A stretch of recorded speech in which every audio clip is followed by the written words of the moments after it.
FAQs about vacuum therapy breast lifting. Question 1. Is breast lift with the vacuum therapy safe?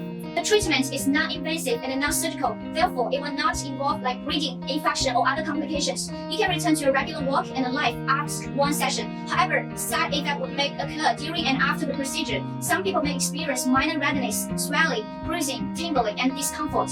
Question 2. Is vacuum breast enlargement effective? According to our clients' treatment result over the years, you can have firm breast for about a week, following just 2 to 3 sessions. As usual, the more sessions you take, the longer the outcomes will be. Achieving an optimal result requires 8 to 16 sessions. And depending on skin type, breast size, lifestyle, and etc., this is why some people show more apparent effects than others. In a word, the treatment offers a practical result. Question 3. What are the advantages of the breast lift with the vacuum therapy?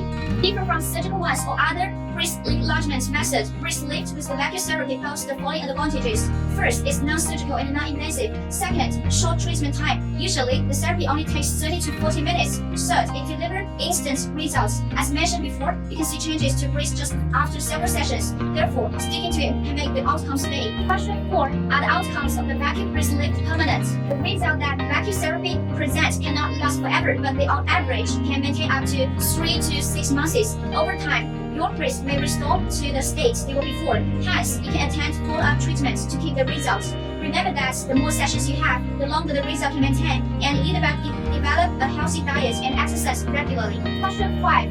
Who cannot have a breast lift with the vacuum therapy? Do not have a breast lift if you have one of the following conditions. During pregnancy or breastfeeding, you feel pain in your breast, you breastfeed operation in recent months, you have the cyst or the kind in your breast, you can consult a doctor before performing the procedure for safety reasons. Question 6. How many sessions do I need to make it work for me? Typically, you need to undergo 8 to 16 sessions to see the best outcome, depending on your situation. The secret is to maintain the results with a proper treatment plan. It's just like exercise, and persistence is the key.